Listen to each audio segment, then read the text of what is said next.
Single dad opened his home in a storm, unaware the woman was a CEO who'd soon love him. The rain had been threatening since noon, building itself in dark columns out over the Cascades, and by the time Cal Mercer finished splitting the last of the cordwood behind the house, the first fat drops were already spotting the clay-red earth around his boots. He stacked the split pieces against the shed wall in the way his father had taught him, bark side out, every piece touching its neighbor like a closed hand, and stood for a moment with the maul resting against his thigh, watching the sky go the color of an old bruise. The property sat on 4 acres outside Enumclaw, Washington, between the mountains and the valley farms. Not a grand place. A 1940s craftsman with a new roof that had cost him 2 months of overtime at the millwork shop, a covered porch that sagged 10 degrees to the east, and a yard where his daughter Rosie had installed a tire swing that he'd never once had the heart to level properly. The rope was frayed at the top. He'd been meaning to replace it since August. The meaning to had become its own quiet tradition. Inside, on the kitchen counter, was a permission slip for Rosie's 5th-grade science fair that needed his signature by tomorrow morning. There was also a pot of chicken soup that had been simmering since 3, filling every room of the house with the smell of thyme and bay leaf and the particular warmth that comes not from happiness, exactly, but from the performance of it. He cooked like that sometimes, with a disciplined, private tenderness aimed at nobody. Rosie was at his mother's in Buckley for the week, a fact that had freed him from routine in a way he didn't entirely trust. The house without her breathed differently. His footsteps sounded unfamiliar on his own floors. He was 37 years old, and he had learned, with some difficulty and a modest amount of bourbon, not to call what he felt on these solo evenings loneliness. He called it quiet. He called it a kind of practice. His ex-wife Dana had been gone 4 years. Not gone in the way of death, but in the way of becoming someone else entirely. A woman who now lived in Phoenix with a yoga instructor and posted photographs of desert sunrises with captions about reclamation. He didn't begrudge her the reclamation. The word had simply never attached itself to anything in his own life. He had looked for it in the shop, in the grain of white oak under a hand plane, in Rosie's school plays and the frequency with which she requested grilled cheese at 10 in the evening. He had found something in all of those places. Not reclamation. Something quieter and most days sufficient. What he had given up on, not all at once, but in the slow, sensible way a person seals off a room they no longer use, was the possibility of being known by another adult. Not desire exactly. More like the hope that someone might someday sit across a table from him, understand what he was holding back and wanted anyway. That hope had grown drafty. He had, without quite deciding to, closed the door on it and moved his life into the other rooms. He brought the maul inside, wiped it, and stood it in the corner by the back door, poured 2 fingers of bourbon, put on his rain jacket without quite deciding to, and went out onto the porch to watch the storm arrive. It came from the southwest, a real Pacific front, the kind that flattened the meadow grass and turned the madrona trees silver on their undersides and hammered the roof in waves. He stood at the porch rail with his bourbon and felt the cold mist find his jaw and watched lightning settle somewhere above Highway 410. The thunder followed, a long, rolling, democratic sound, not cracking but spreading, like something enormous stating a fact. Wallace, his red heeler, came out from under the porch and pressed himself against Cal's right leg. Cal reached down without looking and scratched the dog behind the ear. That was when the headlights appeared at the end of the gravel drive. Weak lights, erratic, swinging wide and then overcorrecting, the lights of a car in serious trouble. A charcoal Audi city car, utterly miscast on gravel, slid sideways as the front right tire caught the drainage rut that ran along the drive's edge, and lurched to a stop at a hard angle 20 feet from the house, its nose aimed at his woodpile. He was already off the porch when the door opened. She came out into the rain without an umbrella, without a hat, wearing a camel-colored blazer that had been expensive once and was being ruined now, and she stood in his driveway looking at the wheel dropped into the rut with the expression of someone who has just lost an argument with a force of nature and is not accustomed to it. "I have signal," she said to no one in particular, holding her phone toward the sky. "You won't get much past the tree line," Cal said. "Cuts in and out."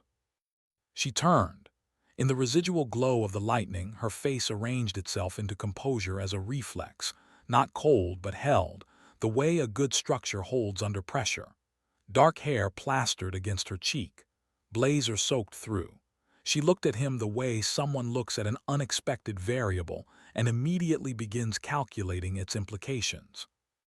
"I need to get to Buckley," she said. "I have a 7 o'clock in Seattle tomorrow. I booked a room, but the road on 165, there was flooding, sheeting water across both lanes. I turned around.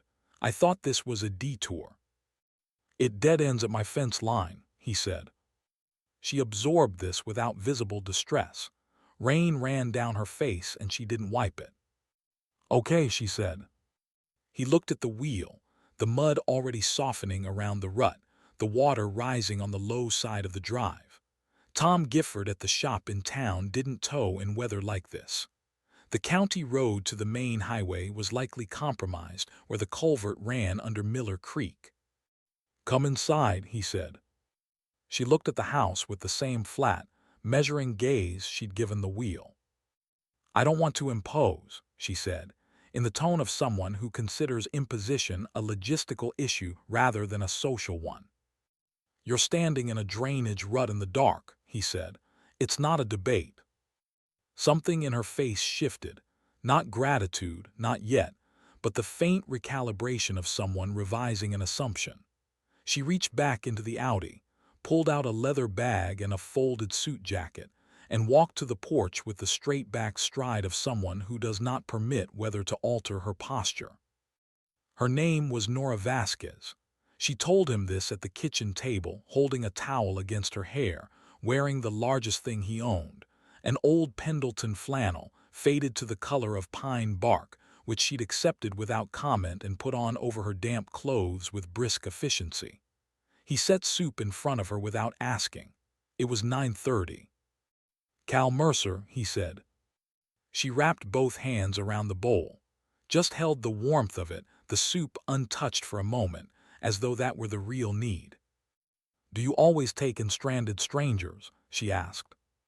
"Twice before, a motorcyclist in 2019 and a lost elk the winter before that." He sat down across from her. The elk was less trouble. The corner of her mouth moved, an acknowledgement that a smile was the correct response, held back just short of completion, the way someone turns a card face down. He didn't ask what she did. He asked if she took her coffee with anything, and she said black, and that was enough to carry them through the soup. Outside, the rain shifted from its hammering phase into a steadier, more settled sound, the long-haul rain of a storm that has found its rhythm. The lights flickered once. Cal got up and lit the oil lamp on the counter from habit, and when he turned back she was watching him with an attention he felt on the back of his neck. "You've done this before," she said. "Not the strangers, the lamp." "Power goes out up here a couple times a winter," he said.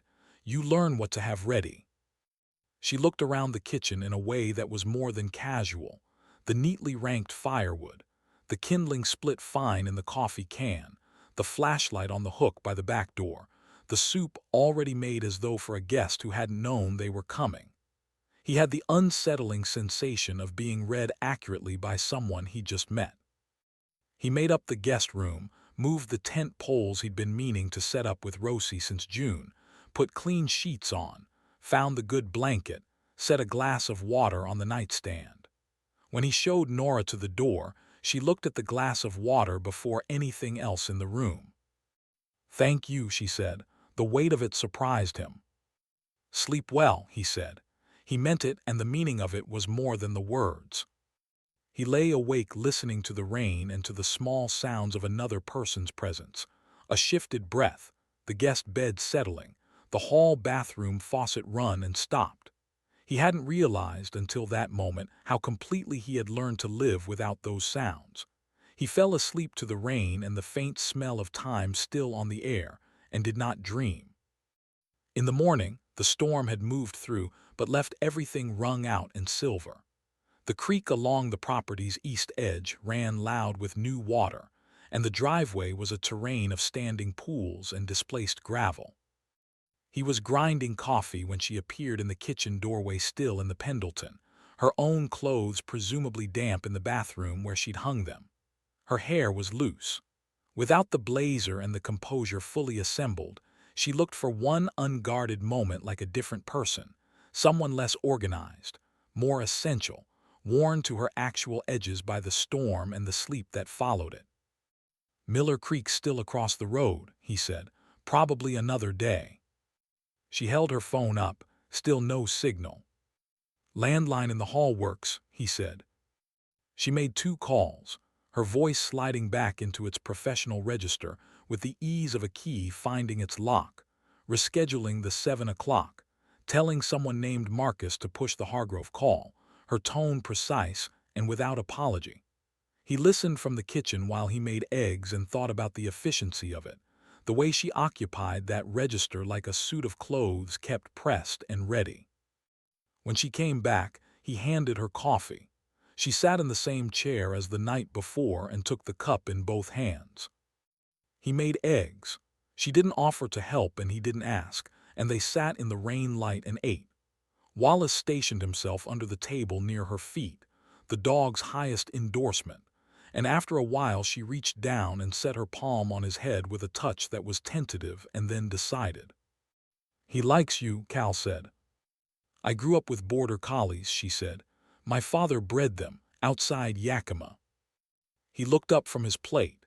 She was looking at him with a directness that had not been there at dinner, as though the night and the borrowed flannel had calibrated something between them. "East Side," he said. "East Side," she confirmed. The specific geography of the same state carried its own meaning between two people.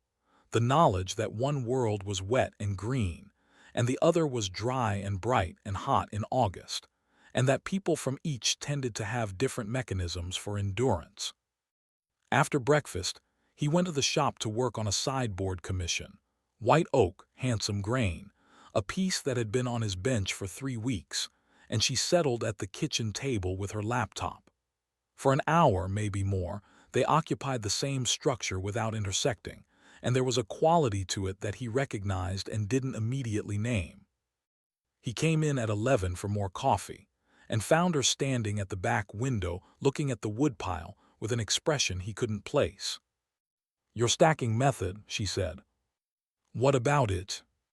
Bark sighed out. She turned from the window. "I looked it up.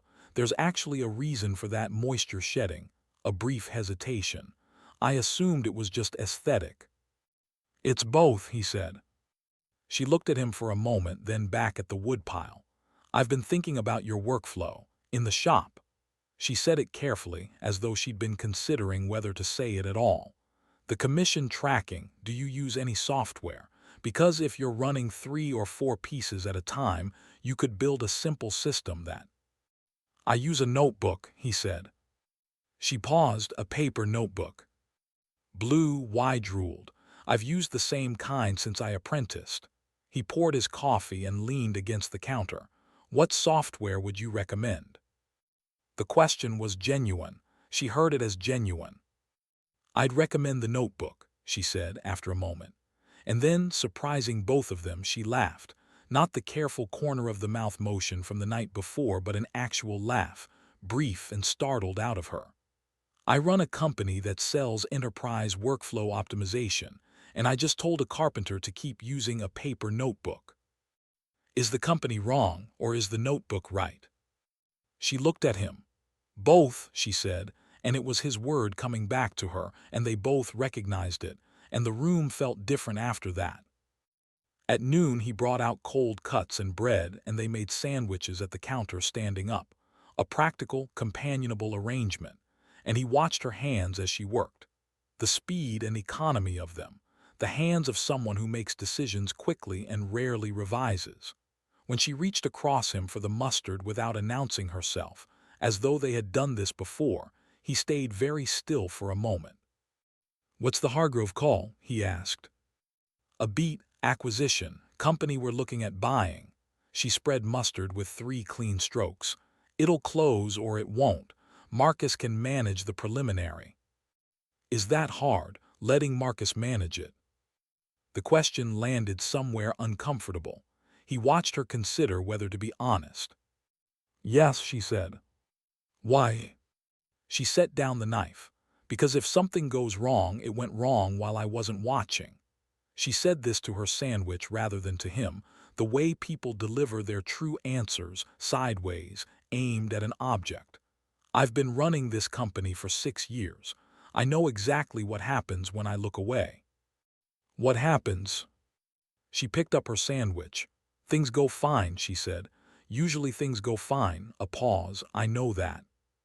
He said nothing. Outside, the creek was still running loud and fast.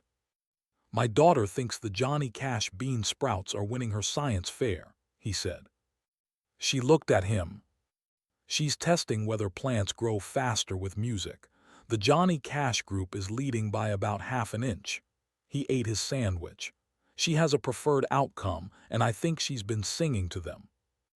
Nora set her sandwich down and looked at him with an expression he couldn't quite organize into a category. "What's the controlled variable?"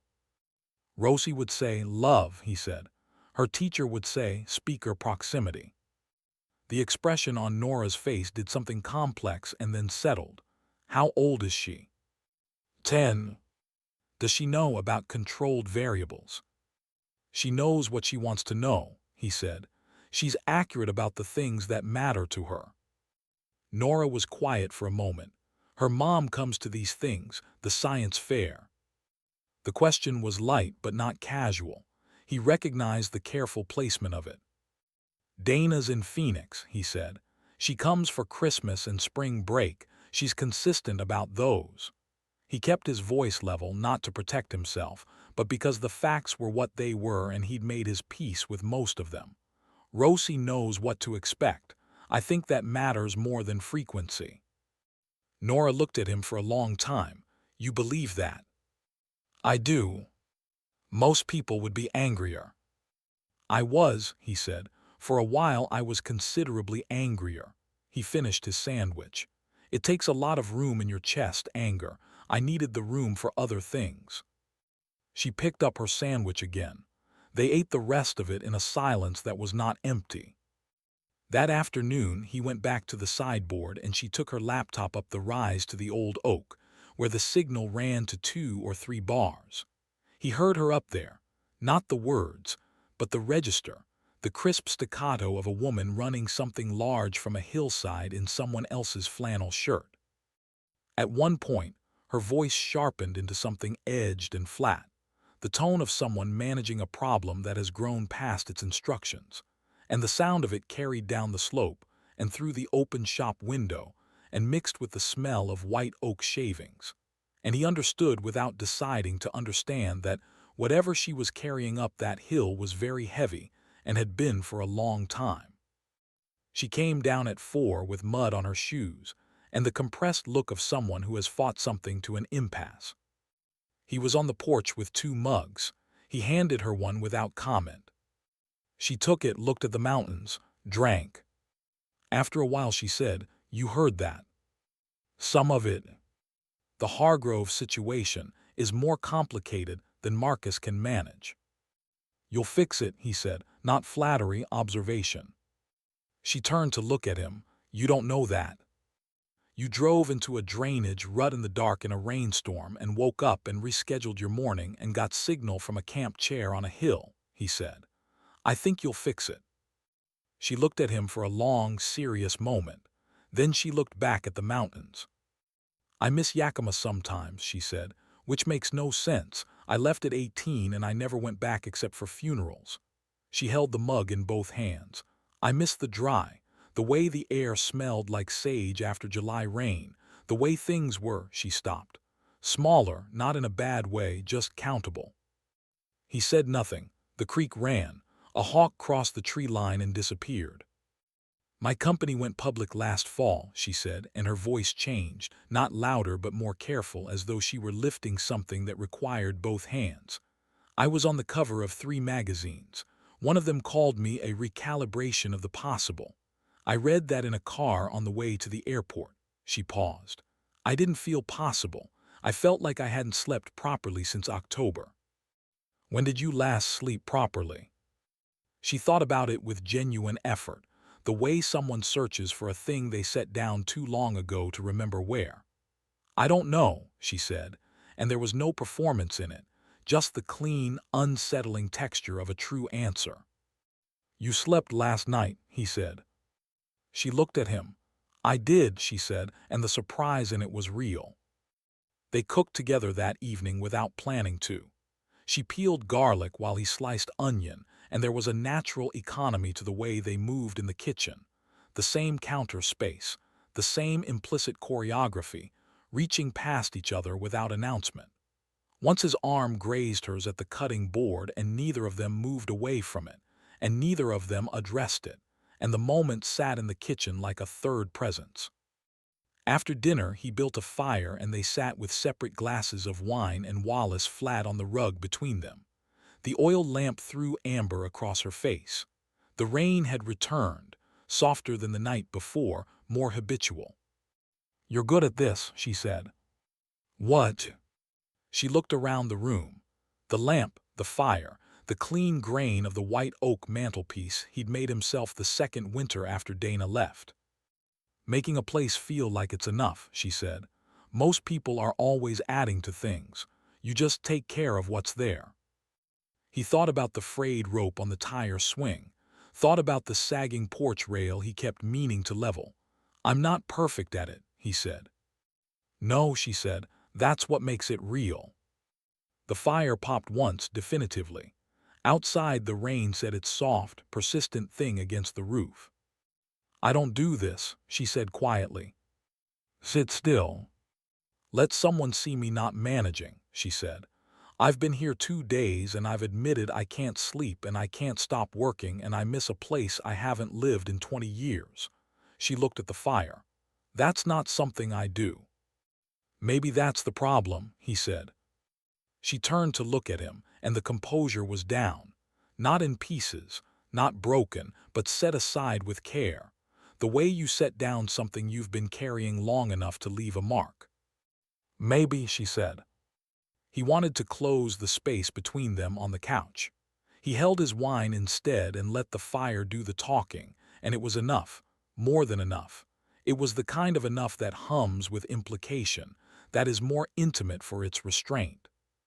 In the morning, Tom Gifford got the Audi free with a come-along and a section of plywood, a brief mud-end engine operation that Wallace supervised with professional interest.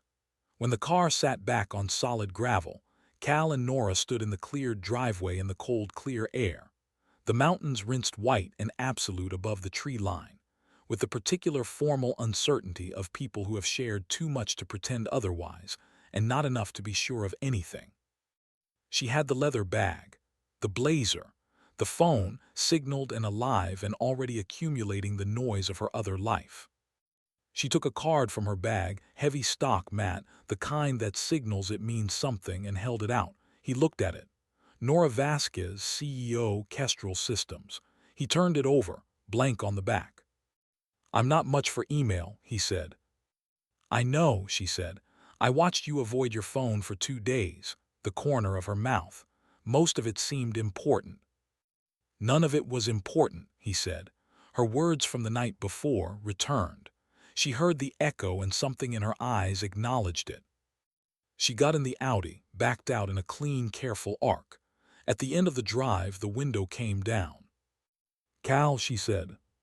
He walked to where the gravel met the road. Tell Rosie the Johnny Cash ones are going to win, she said. He laughed, a full, unguarded sound, the laugh of a man not performing, and she drove toward the highway with the mountains behind her, and he stood at the end of his drive until the car was gone, and then stood a moment longer, his hands in his jacket pockets, the card between 2 fingers. He did not email. He spent 4 days considering it, which was more consideration than the decision strictly warranted, but honesty demands that he knew from the first evening what he was going to do and spent the 4 days confirming it. On the 5th day, from the old oak with its 2 reliable bars, he called the main line for Kestrel Systems and asked for Nora Vasquez. The assistant asked who she should say was calling. He said Cal Mercer, in Umpqua. There was a pause long enough to mean something, and then Nora's voice came on with the particular quality of someone who has maintained composure in the face of hoping. "The drainage rut," she said. "The gravel road," he said. A silence, the comfortable kind. "I'm in Seattle Friday," he said. "I have to pick up a router bit for the shop. I thought we could have dinner." He stopped. He looked at Wallace sitting beside him on the slope with the patience of a creature who has already decided to trust. "And I wanted to ask you something else." "What?" "Rosie's science fair is in 3 weeks. In Umpqua Middle School, it's not a grand thing." He turned the business card over in his free hand, feeling the weight of it, the slight texture of the matte finish. "But the Johnny Cash hypothesis will be on display, and I want someone there who knows the backstory. And Rosie," he stopped, because what he was about to say was the true thing, and the true thing deserved a moment before it was spoken. "She doesn't have a lot of people who show up just to show up. Not women, anyway. And I know that's more than I have any right to ask."